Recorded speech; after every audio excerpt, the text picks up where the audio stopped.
참여 예수님. 저는 인천에서 왔습니다. 김현우 바울의 신부고요. 이주 사목부, 해양 사목부를 담당하고 있습니다. 우선 저를 이 멋진 성당, 안성성당, 지금 123년 됐다고요? 네. 원래 성당은, 지금 이 성당은 20년 정도 됐다고 들었는데, 역사가 깊은 이 성당에 초대해 주신 또 본당 신부님, 안브로시 신부님께 진심으로 감사드리고, 제가 잠깐 검색해 봤는데 굉장히 유명하세요. CPBC에 자주 나오시고요. 보니까 또 군종 사목도 하셨고, 아마 올해 10주년인 것 같은데 맞으신가요? 네. 10주년 되신 신부님 정말 축하드리고, 중년으로 가시는 신부님, 하느님의 크신 은총으로 이 멋진 성당에서 멋진 신자들과 같이 신앙생활 열심히 이끌어갔으면 좋겠다는 생각을 하면서 왔어요. 너무 반갑습니다. 그리고 신부님께서 감사합니다.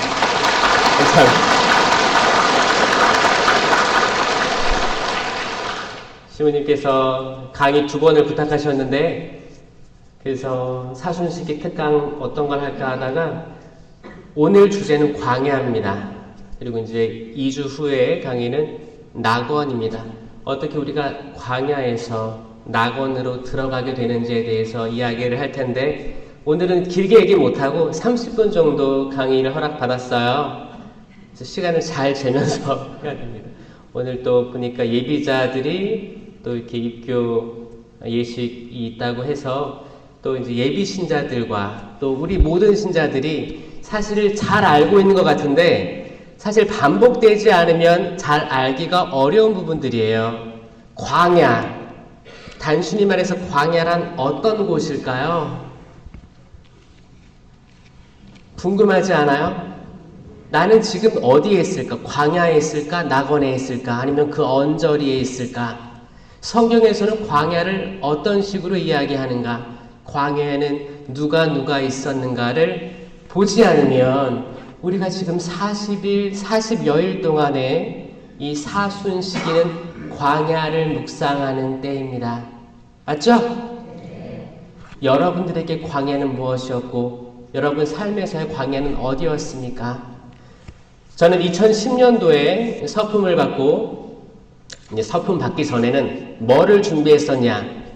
저는 성령 쇄신을 준비했어요. 논문도 차동엽 로베르토 신부님 돌아가셨죠? 그분 아래서 성령 쇄신에 대해서 공부를 했습니다.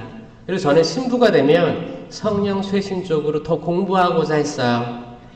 그런 목표를 가지고 열심히 살았어요. 왜냐? 성령 쇄신은 저에게 중요했기 때문이에요. 제가 신학교에 입학을 하고 군대를 갔다 오고 철학을 배우고 신학을 배웠는데도 불구하고 세례는 유아 세례 받았죠. 신앙생활을 오래 했음에도 불구하고 제가 하느님 체험이 없었기 때문이었어요. 글로만 하느님을 받지 내가 하느님을 체험하고 성령 하느님이 무엇인가? 아니 삼위일체라고 하는데 그래 하느님 구약성경에 있는 것 같아. 예수님 신약에 있는 것 같아. 근데 성령을 제가 느끼질 못했던 거예요. 그러면 사도행전 시대 때 왜 제자들은 그 수많은 기적들과 은사들을 발휘했는데 지금은 그런 것들이 없다는 말인가? 헷갈리기 시작했어요. 그리고 제가 신앙생활을 수십 년간 했었는데 제가 보는 고해성사의 그 질이 떨어졌고 수만 번 모구회를 했어요. 제가 참여하지도 않은 거에 대해서 신부님 미사 빠졌습니다. 그리고 끝냈어요. 어떻게 하면 이 고해성사가 잘 넘어갈 수 있을지 판공성사를 그래 판공 빨리 보고 이 판공성사표를 넣을 수 있을지만 생각했고 어떻게 이 시간을 탈출할 것인지 생각했고 제가 저를 돌아보는 시간이 터무니없어가지고 이게 신앙생활 만나라는 게 한탄이 된 거예요. 신학생인데 이래서 신부가 되면 어떻게 될까? 이게 가장 저한테 물음표였는데 세미나를 받고 그때 신학교에서 성령 세미나가 있었거든요. 신학생들 전체를 대상으로 했었는데 저는 강한 체험을 했어요. 강의들이 주어져 있고 그리고 거기에는 고해성사 시간이 있었고 고해성사를 길게 봤어요. 그때 총고회라고 해가지고 길게 보기도 하고 성사 보고 이제 안수를 봤는데 저는 신비한 체험들을 했습니다. 그리고 강하게 그냥 글로만 보이는 멀리 계신 하느님이 아니고 지금 나와 함께 하시는 삼위일체 하느님을 체험했거든요. 그래서 그때 제가 석사 준비했던 게 과학에 대한 글이었어요. 과학과 신학이 어떻게 만날 수 있을까? 어떻게 하면 이성적인 사람을 과학적으로 설득해서 신앙인으로 데려올까? 이게 제 목표였거든요. 그 책들을 다 버렸어요. 다 버리고 저는 이제 성령 쇄신만 파기 시작했어요. 그리고 학위를 받았어요. 그리고 신부돼서 저는 이쪽으로 나갈 줄 알았어요. 그런데 보좌 신부 1년 하고 주교님이 저를 부르셔서 해외 선교를 부탁하십니다. 호주였어요. 근데 그때는 저는 선교에 대한 개념은 없었어요. 왜냐하면 선교 사제는 수도의 신부들이 가는 게 선교 사제라고 알고 있었어요. 뭐 외방 선교회도 있잖아요, 그렇죠? 근데 교구 신부인데 왜 선교라 말씀하실까? 근데 그 당시에 호주에 신자들은 25%예요. 전 국민의 25%가 천주교 신자예요. 많죠? 한국은 몇 프로예요? 10%, 12% 얘기하는데 실신자는 한 7, 8 예상합니다. 여기 안성성당의 교적이 몇 명이에요? 한 3천, 4천 되지 않아요? 그 정도 되고 실신자는 1000명 나올까요? 그럴 거예요. 전국의 모든 성당들이 비슷한 퍼센테이지를 보입니다. 이거예요. 한 40% 정도 신자 나오면 그래도 잘 나오는 거예요. 호주는 25%가 천주교 신자예요. 신자도 많잖아요. 근데 사제 수가 급감했어요. 사제 수도자가 급감하면서 아시아권에서 젊은 사제들 보내달라라고 요청이 주교회의로 들어온 거예요. 그래가지고 그때 그 당시 저는 이천교구 2명의 사제가 파견되었죠. 아니 신부된 지 2년 차밖에 안 됐는데 햇병아리죠, 햇병아리. 네? 그때가 뭐야, 29살이에요. 간 거예요. 가서 영어로 다 하는 거예요. 저는 이게 말도 안 된다고 생각했어요. 제가 영어를 잘해서 뽑혔을까요? 못해서 뽑혔을까요? 상상해보세요. 잘했을 것 같죠? 그래서 겉모습 보고 판단하면 안 돼요. 전 영어 성적이 그 당시 수, 우, 미, 양, 가 중에 뭐였을 것 같아요? 가는 너무하지 않았어요? 저 양이었어요. 그리고 이제 나중에 이게 수, 미, 양, 가가 A, B, C, D로 바뀝니다. 그럼 A, B, C, D 마이너스. 또 양이에요. 저는 양에서 벗어나 본 적이 없었어요. 통틀어서. 신학교 가서도 영어 공부가 있었거든요. 그때도 D였어요. 저는 항상 D였습니다. 근데 제가 물어봤어요. 주교님, 해외 선교라 하시면 거기서 호주 사람들, 호주 꼬맹이들 데리고 교리도 가르쳐야 되고 미사도 하고 강론도 해야 되고 결혼식도 해야 되고 장례식도 해야 되고 이거 말씀 맞으시죠? 그러니까 맞대요. 그러면 그 말씀은 영어로 하라는 말씀이죠? 그랬죠. 맞대요. 혹시 제 성적은 보셨어요? 물어봤어요. 봤대요. 가서 배워오래요. 환장하는 거죠. 그 호주에 많은 사람들이, 젊은이들이 워킹 홀리데이에 갑니다. 가서 뭐예요? 사실 이 뜻은 워킹 홀리데이는 일하고, 일하고, 홀리데이는 휴가 가라는 거예요. 일하고 휴가 가라. 거기 공부하라는 말은 없습니다. 근데 많은 젊은이들이 호주에 가서 공부하면서 일하고 놀려고 하니까 힘든 거예요. 근데 뭐예요? 이미 다 영어 공부는 돼 있는 사람들이 가서 일하면서 놀기엔 아주 좋은 데예요. 저도 이미 공부가 끝난 상태에서 가서 말을 해야 되는데, 아니 가서 영어도 배우랴 미사도 하랴 강론도 하랴 하다 보니까 어떻게 해요? 힘들었죠. 그게 저한테는 광야였습니다. 일단 내가 원하지 않은 길이었어요. 하지만 순명의 길이었죠. 그리고 거긴 물도 없었어요. 영적인 얘기입니다. 물도 없고 먹을 것도 없었어요. 자, 고기는 씹어야 마시고 말은 해야 마시죠? 말도 못해. 벙어리요, 귀머거리였어요. 사는 게 재미가 없었습니다. 재미가 없어요. 호주 아름다운 나라예요. 휴가 가긴 너무 좋고 공기 좋아요. 하지만 거기서 살아야 되고 일해야 되잖아요. 힘들었어요. 제가 강론을 이렇게 써가지고 읽고 있으면 떠듬떠듬 영어를 읽겠죠? 호주 사람들은 주보를 보고 있었어요. 옛날에 한국에도 선교사 신님들이 와서 미사 떠듬떠듬 한국말로 강론하고 있으면 주보들 많이 봤죠? 똑같은 거 체험하고 왔어요. 사실 그때 저도 주보를 봤거든요. 저도 인천에서 외국인 주임 신부님이 미사를 할 때 저도 주보를 봤던 기억이 나요. 여러분들에게 광야는 어떤 데입니까? 일단 성경에서 얘기하는 광야는, 구약에서는 어디예요? 광야. 처음에 에덴 동산에서 첫 인류 아담과 하와가 추방되면서 광야길을 걸은 거예요. 광야길을 걸은 겁니다. 그리고 그 에덴 동산은 막혀 있었습니다. 다시 돌아갈 수 없었어요. 거기 불칼이 설치되어 있었다고 말합니다. 창세기 2장에 대한 말씀입니다. 에덴 동산에서 아담과 하와가 첫 범죄를 저지르고 원죄를 가지고 있었기 때문에 다시 에덴으로 돌아갈 수가 없었습니다. 그리고 이 원죄가 어떻게 벗겨지느냐에 대한 이야기가 성경의 모든 역사예요. 예비자 분들, 성경 두껍죠? 읽기 어려울 거예요. 저 이거에 대해서 자신있게 말할 수 있는 게 뭐냐면, 쉽게 접근하는 방법은 호기심이 있어야 됩니다. 그래서 창세기 1장, 2장, 그리고 요한묵시록 마지막 장을 읽으셔라. 그러면 이 두꺼운 책의 주제가 나오더라를 말씀드리고 싶어요.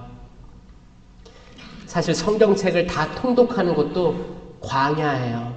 힘들어요. 지쳐요. 지루할 수도 있습니다. 내가 뭘 읽는 거지? 성경이 나를 읽는 건가? 내가 성경을 읽는, 헷갈릴 수 있어요. 힘든 거예요. 필사를 해도 어떨 때는 손도 저리고 손도 막 힘들잖아요. 손톱도 깨질 것 같기도 하고 손 아프기도 하고 언제까지 써야 되지? 내가 뭘 위해 쓰는 건가? 내가 단지 필사본을 만들기 위해 쓰는 건지 내가 하느님 말씀을 정말 사랑해서 쓰고 있는 건지 헷갈릴 때가 있다니까요. 모든 책에는 서론하고 결론이 있습니다. 어떤 논문이든 책이든 대부분 서론, 본론 읽으면 답이 나와요. 자, 보세요. 창세기 1장, 2장의 말씀을 요약해 볼게요. 하느님께서 세상을 창조하세요. 7일 창조라고 하죠? 7일 창조는 다 외우셔야 됩니다. 너무 쉬워요. 그런데 이게 순서대로 창조되지 않기 때문에 헷갈릴 수 있어요. 그래서 마지막 7일째는 뭐 했죠? 쉬셨어요. 7일을 빼고 다 알아. 6일 남죠? 6일을 반으로 딱 잘라야 돼요. 딱 잘라야 돼요. 앞에 3일은 장소를 만드시고 뒤에 3일은 하나하나 심으실 거예요. 잘 보세요. 첫째 날 빛이 있어라 입니다. 빛이 있어라. 이 빛은 태양빛 이전의 빛입니다. 태양은 넷째 날에 만들어지기 때문에 첫째 날 태양빛이 있을 수가 없습니다. 어떤 이들은 이 빛이 그리스도라고 이야기하기도 합니다. 하지만 그리스도일 수도 있지만 니케아 콘스탄티노플 신경에 뭐라 나오냐면 예수님은 창조되지 않고 나셨어요. 그러면 천지 창조의 대상에 들어갈 수가 없습니다. 빛이 있어라는 우주라는 공간입니다. 공간이에요. 우주라는 공간이에요. 아주 넓은 우주라는 공간. 이게 현대 과학으로 따지면 빅뱅 이론과 맞들어져 있어요. 어떤 첫 번째 큰 폭발이 있었다. 폭발이 있으면 빛이 있는 거예요. 그렇죠? 과학과 신학은 때론 부딪힐 수 있지만 결국에는 같은 길을 갈 수밖에 없어요. 많은 과학자들, 의사들이 늙음하게 가서 젊었을 때는 평생 신을 부정하고 과학을 배척하려는 공부, 이성적인 공부를 하다가도 마지막에 모르는 게 너무 많다. 신이 있을 수도 있겠다. 라고 생각하는 사람이 많대요.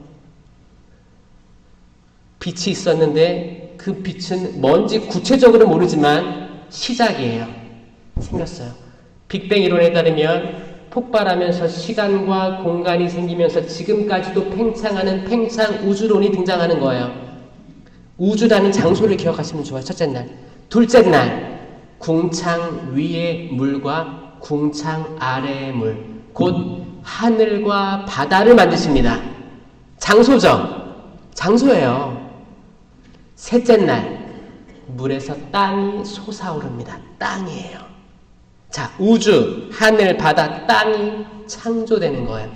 이제 네 번째 날부터 심으시기 시작하는 거예요. 넷째 날, 우주에 해와 달과 별을 심으시는 거예요. 다섯째 날, 하늘의 새와 바다의 물고기를 만드시는 겁니다. 여섯째 날, 땅 위에 나무들하고 집짐승, 들짐승, 그리고 사람 창조하시고 일곱째 날 쉬셨다는 겁니다. 외우셨죠? 꼭 외우시기 바래요. 아이들에게 거듭거듭 들려주시기 바랍니다. 이거 우리가 해야 될 일이에요. 우리가 다 예비사 때 배웠겠지만 다 까먹었을 수도 있거든요.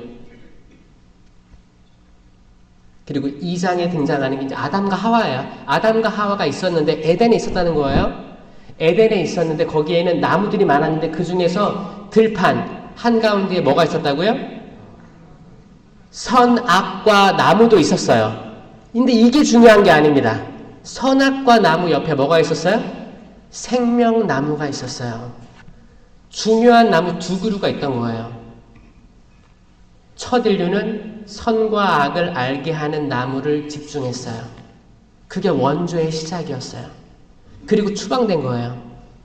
성경에는 뭐라고 나와 있어요? 다시 이들이 돌아와 생명나무의 열매를 먹게 해서는 안 되지. 그리고 불칼 설치한 거예요. 못 들어오게. 그게 시작입니다. 그러면 요한묵시록 마지막 장이 어떻게 나오냐? 다시 내가 생명나무 열매를 먹게 해주겠다. 그걸로 끝나요. 그걸로 끝납니다. 나중에 찾아보세요. 주제는 생명나무라고 생각해요. 그래서 에덴 동산에서 추방된 인류가 떠돌이 생활을 하면서 광야를 걷기 시작하는 여정을 하게 되는 거예요. 아브라함에게 떠나라. 알지 못하는 땅으로. 아브라함과 이삭과 야곱 다 떠났어요. 아브라함과 이삭, 야곱이 12아들이 있었죠? 12아들 중에 누가? 요셉이 이제 그 광야에서 구렁에 쳐넣음 당합니다. 형제들이 시기 질투해서.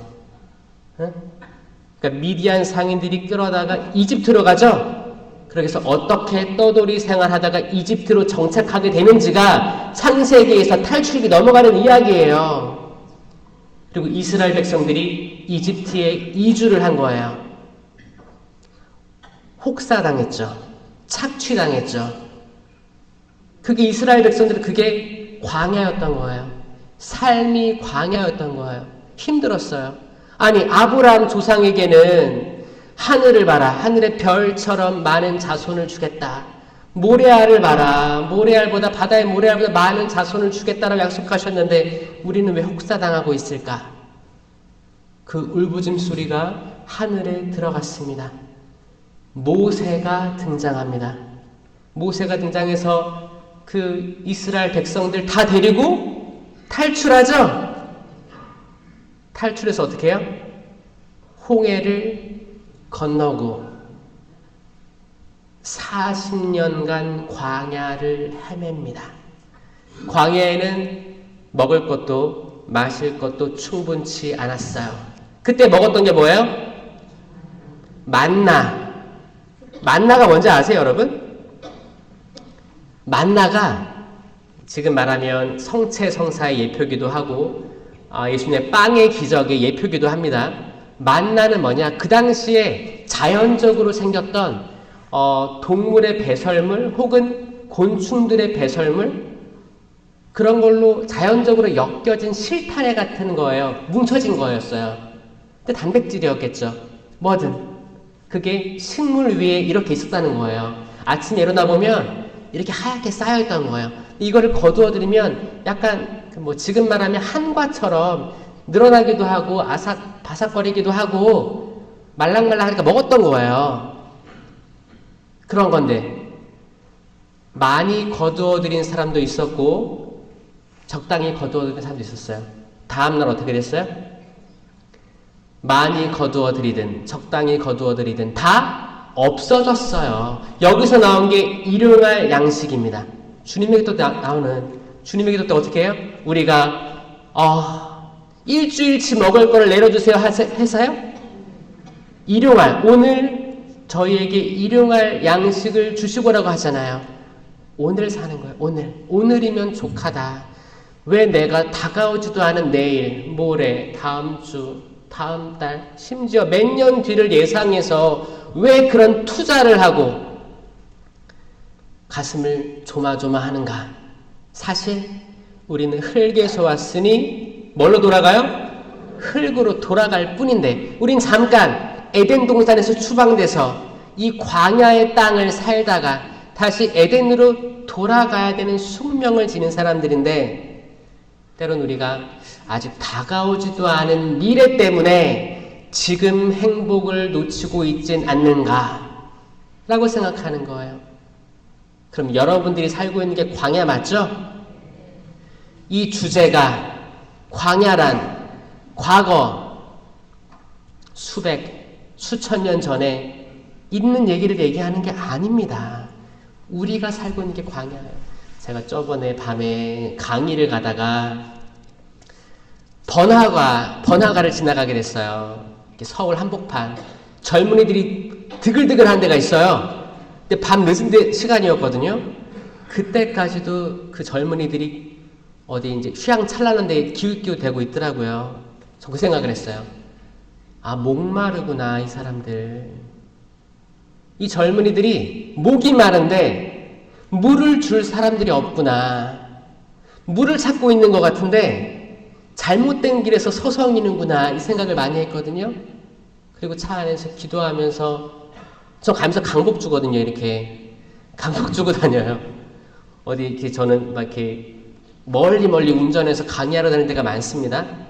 지나가면서 강복 줘요. 다 아파트에도 강복 주고 다녀요. 이렇게. 왜냐? 내가 한 번도 만나지 못할 사람들인데 당신 자녀들 아닙니까? 축복해 주소서. 지금 물도 없어 보이고 먹을 것도 없어 보이는, 그래서 영적인 얘기입니다. 영적인 물도 영적인 음식도 먹지 못하고 듣지도 못한 이들이 많을 텐데 이들 당신 자녀들 아닙니까? 축복해 주십시오. 언젠가 그 누군가로부터 당신 말씀을 들을 수 있게 해 주십시오 라고 기도하는 거예요. 여러분들은 그 영적인 양식과 영적인 음료를 먹고 계시죠? 거기에 대한 확신 드십니까? 확신 드시면 여러분들의 삶은 변화되어야 되는데 왜 미사 후에 나가면 우리 삶은 똑같을까요? 여기에 대해서는 제가 다음 강의 때 이야기할 거예요. 광야. 신약에 와서는 이 광야는 어떻게 등장하냐? 예수님께서 성산 수훈 발표하실 때 광야였어요. 광야는 곧 약간 언덕, 둔턱도 가능합니다. 높은 산이 아니라 약간 언덕 같은 것도 가능한 거예요. 광야예요. 그 당시 수풀이 우거지지 않은 예수님의 시대였기 때문에 언덕에서 올라가서 얘기하면 다 광야였어요. 다 광야가 펼쳐져 있는 거예요. 넓은 광이잖아요. 그냥 광야예요. 넓은 들판입니다. 거기서 복음도 말씀하시고 거기서 많은 비유들도 이야기하셨어요. 특히 양의 비유에서 100마리 양이 있는데 한 마리 잃어버리면 99마리를 어디에 남겨둬요? 광야입니다. 99마리를 광야에 놓아둔 채 잃은 양을 찾을 때까지 뒤쫓아가지 않느냐. 루카복음 15장 4절입니다. 광야예요. 자, 여러분들은 잃어버린 한 마리라고 생각하세요? 광야에 있는 99마리라 생각하세요? 99마리? 한 마리? 이거 둘 중에 하나거든요. 우리의 삶은 항상 이 둘 중에 하나일 거예요. 우리는 광야이고 때론 우리가 길 잃은 양이 될 수 있어요. 근데 광야는 그렇게 나쁜 뜻만 있는 게 아니에요. 오히려 안전한 될 수도 있는 거예요. 광야. 99마리가 광야에 있어요. 예수님은 나가서 이제 한 마리 잃어버린 양을 찾으러 가는 거예요. 광야가 그러면 안전한 거예요? 위험한 거예요? 안전해요. 자, 이중적인 의미가 있습니다. 이 광야에는 또 누가 있냐? 성모님이 계십니다. 묵시록 12장 6절에 여인은, 여기서 나오는 12장에 나오는 여인은 마리아예요. 여인은 광야로 달아났습니다. 거기에는 여인이 1260일 동안 보살핌을 받도록 하느님께서 마련해 주신 처소가 있었습니다. 그 천사는 성령께 사로잡힌 나를 광야로 데리고 갔습니다. 이제 요한이죠. 광야로 데려간 거예요. 성령은 광야로 초대하는 거예요. 나는 진홍색 짐승을 탄 여자를 보았습니다. 진홍색 짐승은 악이죠. 이 악을 올라타고 있는 여인을 보았습니다. 성모님입니다. 그리고 사탄은 40일 동안 단식했던 예수님을 어디로? 광야로 초대를 해서 일단 광야에서 그 유혹을 당하시게 한 거예요. 그 유혹에 대해서 나오는 겁니다. 오늘 유혹을 당하셨다. 세 가지 유혹이죠. 이거 의식주예요. 의식주. 빵에 대한 유혹은 의식주 중에 뭐예요? 식입니다. 식이에요. 먹는 거. 가장 기본적인 거. 기본적인 욕구들입니다. 그러면 그 다음에 높은 곳으로 데리고 올라갔죠? 그리고 너 뛰어내려라. 천사가 받쳐줄 거다. 그랬죠? 이거는 어떤 욕구일까요? 안전에 대한 욕구예요. 안전. 그럼 의식주 중에 뭘까요? 주예요. 주. 의식주. 집이 있어야 안전함을 느끼잖아요. 보호에 대한 욕구예요. 그러면 높은 곳에 또 올라가가지고 나에게 절을 하면 이 모든 것들을 영예를 다 주겠다. 의식주 중에 의죠. 입는 거. 그냥 옷만 얘기하는 게 아니고 권위. 우리가 누릴 수 있는 모든 것들. 그런 것들이에요. 여러분들이 이 40일 동안 이 유혹들을 당할 수밖에 없어요. 왜냐? 예수님이 당하셨기 때문입니다. 아니, 예수님 좋은 걸 이렇게 많이 주셨는데 나쁜 거라고 어떻게 저희가 거절할 수 있겠습니까? 이 고백은 욥기에서도 나오고 바오로 사도도 이야기합니다. 좋은 거 많이 받으셨죠? 가족도 받았고 자식도 받았고 부모님도 주어졌고 멋진 성당에서 기도할 수 있는 특권도 가졌고 여러분들에게 나쁜 것들이 찾아올 수 있어요. 지금 겪고 있는 분들도 계십니다. 근데 그 나쁜 것들을, 내가 보기에 나쁜 것들을 받아들이고 묵묵히 간다면 시간이 지나고 이 시기를 돌아봤을 때 우리는 그랬구나 라고 깨달을 때가 온다는 거예요. 그렇지 않아요?